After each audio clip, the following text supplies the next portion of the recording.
이거는 21학년도 9평 38번 문제인데 이게 오답률 1위 문제입니다. 오답률이 유일하게 70%가 넘는 문제인데 일단 하나하나 설명을 하기 전에 이걸 보시면은 어떤 식으로 오답이 많이 나왔는지부터 생각을 좀 해볼게요. 일단 이게 답이 1번이었어요. 답이 1번이었는데 1번이 뭔가 애매했어요. 그러니까 뭐라고 해야 될까? 우리가 보기에 애매했다는 거지 이게 답으로서 애매했다는 건 아닙니다. 보기에 애매했다는 거예요. 보기에 애매할 수 있었고 그리고 나머지 애들도 쉬운 내용은 아니었지만은 나머지 애들은 어찌됐건 간에 판별은 다 됐어요. 1번보다 훨씬 쉽게 판별은 됐는데 나머지 애들도 내용이 조금 까다롭게 느껴질 수가 있었죠. 그래서 1번은 아닌 것 같은데 라는 생각을 한 학생이 되게 많았던 것 같아요. 일단 선지 해석을 하기 전에 이 지문이랑 이제 이번 9평에서 이런 문제가 나온 것의 의미까지 조금 생각을 해봐야 될 것 같은데 이게 일단 제시문 나죠. 제시문 가에 줄글로 두 문단이 있어요. 뭐 경험적 공간, 막 외부 공간과의 거리가 거리가 멀어지고 이런 이야기 하고 있는데 그거 읽고 이거 봐봐야 별 도움은 안 됐습니다. 이 문제 자체를 해결하는 데는.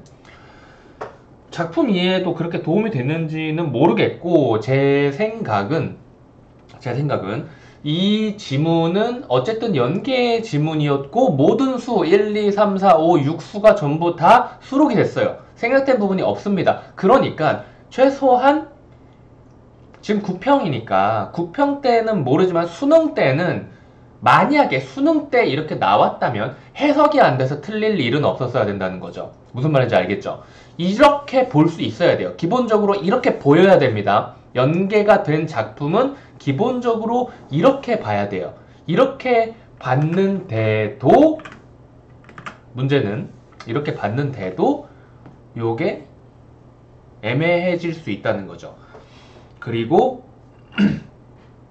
1번 선지를 일단 보면 자 1수에서는 경험적 성격과 연결된 공간으로부터 제6수에서는 관념적 성격과 연결된 공간으로부터 시상이 전개된다라고 하니까 처음에 어떤 공간이 나오는지를 확인해 주셔야 돼요. 처음에 어떤 공간이 나옵니까? 1수에서 산수간 바위 아래 초가집이라는 공간이 나오고요. 그리고 마지막 6수에서는 강산이라는 게 나오는데 근데 강산이라는 이거는 강과 산을 그대로 지칭하진 않잖아요. 이게 관념적 성격, 뭐 경험적 성격 이런 거를 구분하기 전에 일단 기본적으로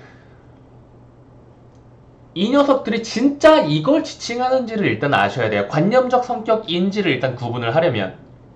그리고 그걸 구분하면은 당연히 경험적 성격인 게 걸러지겠죠. 관념적 성격인 건 뭐예요? 그냥 지칭하는 이것이 이게 아닌 거죠. 말을 하면 강산이라고 말했지만 사실 이것은 강과 산을 지칭하는 용어가 아닌 거예요. 이건 어떤 용어죠? 보통 고전시가에서 강산은 어떻게 표현이 되죠? 기본적으로 자연 그 자체, 화자가 지금 속세와 떠나서 살고 있는 자연, 속세와 대비되는 공간으로 제시가 되죠. 그러니까 강산은 강과 산이 아니라 자연을 지칭하는 겁니다. 그리고 이 자연이라는 것은 추상적이고 관념적인 것이죠.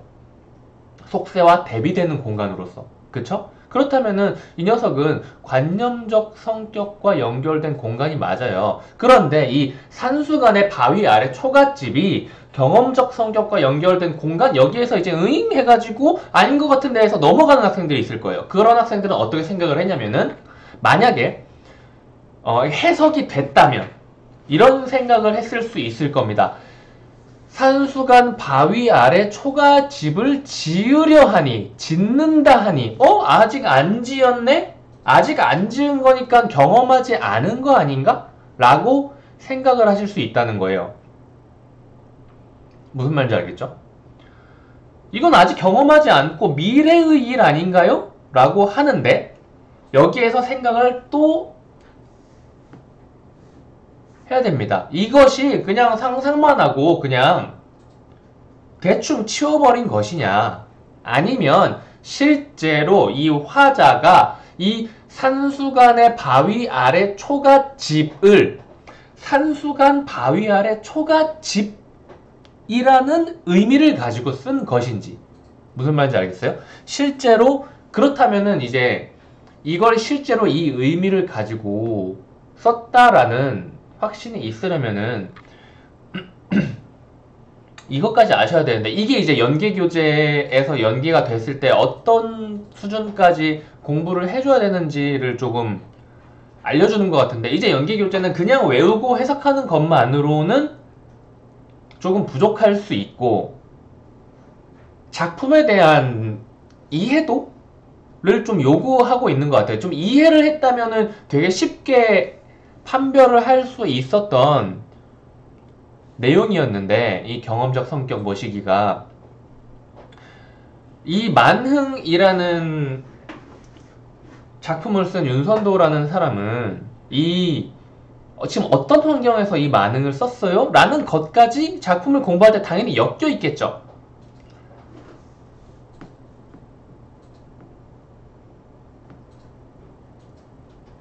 자연에서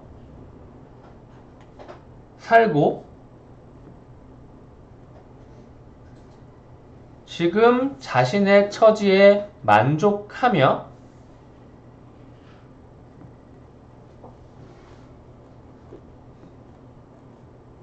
임금에 대한 마음, 충성 같은 것까지 드러나고 있죠. 지금 이 삶을 살고 있는 거예요. 이러면서 쓴 거란 말이에요. 그러니까 무슨 말이냐면, 산수관 바위 아래 초가집을 지으려 하니라는 것이 아직 경험하지 않은 것에 대한 이야기가 아니라, 전에 내가 이 바위 아래 초가집을 지금 지어가지고 살고 있는데 전에 그런 말을 했었어, 내가 속세에 있을 때. 그러니까 인간들이 비웃었단 말이요. 그런데 나는 지금 이게 분수에 맞아요 라고 이야기를 하고 있는 겁니다. 그러니까 그런 경험이라는 단어 자체만 가지고 보더라도 이거는 경험적 성격과 연결된 공간이 맞죠. 이거는 근데 경험적 성격과 연결된 공간 자체라는 단어가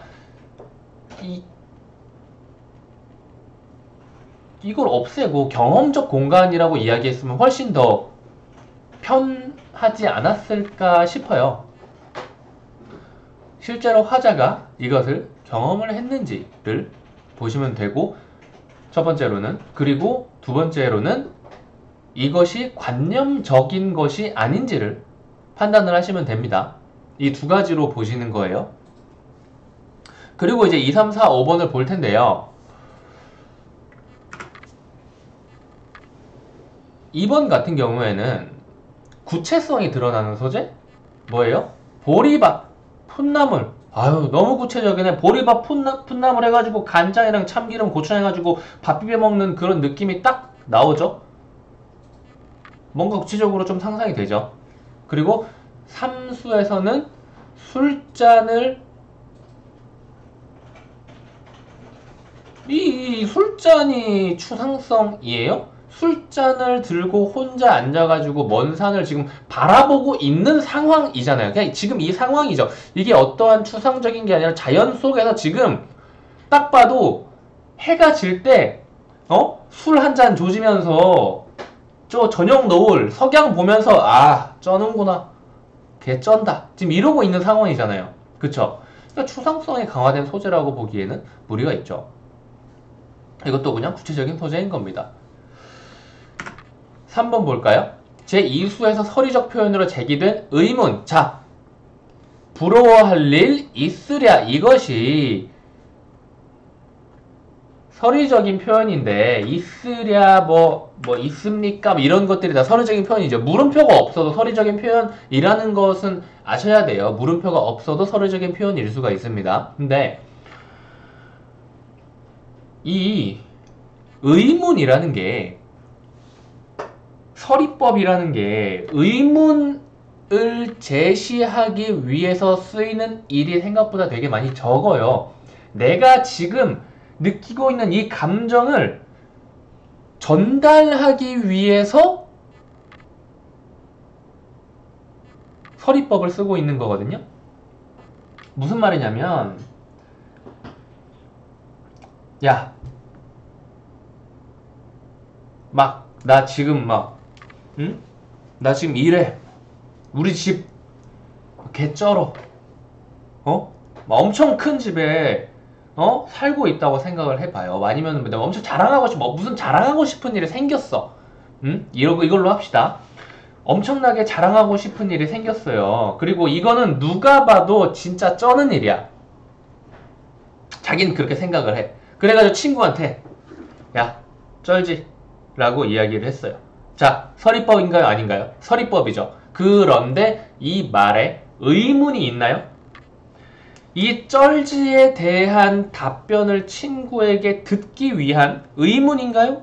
해소해야 되는 의문인가요? 아니에요. 나도 알고 친구도 알고 있습니다. 쩐다는 걸. 이런 의도로 서리법이 많이 사용이 돼요. 그렇기 때문에 이거는 의문이라고 하기도 뭐하고 해소돼야 하는 대상도 아닌 거예요. 그리고 여기에서의 시상이 이어지면서 연결되고 해소되는 느낌인 것도 아니고요. 자, 4번 볼게요.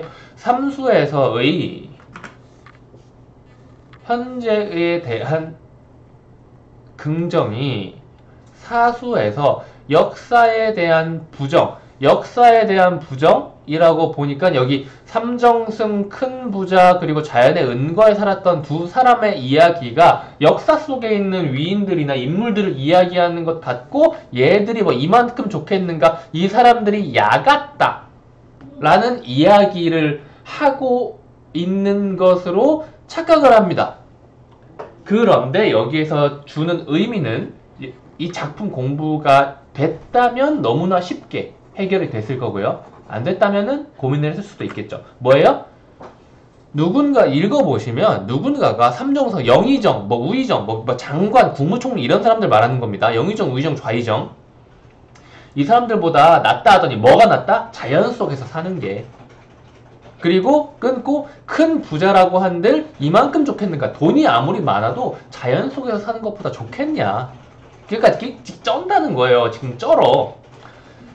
그래서 지금 내가 쩔게 살고 있는데 기분 좋게 매일이 새롭고 매일이 짜릿하고 그렇게 살고 있어요. 근데 이제 와서 생각을 해보니까 지금 내가 그때 전에 몰랐잖아. 지금은 살면서 알게 됐죠. 이제 와서 생각해보니까 이 자연의 은거에 살았던 이 과거놈들이 조용히 은거를 했지 싶어요. 내가 예상하기에는 조용히 은거를 했지 싶어. 이 좋은 거를 사람들한테 안 알리고 그렇게 은거에서 살았던 지 꿀 빨았던, 조용히 몰래 꿀 빨아가지고 이놈들이 야가 빠졌다는 거예요.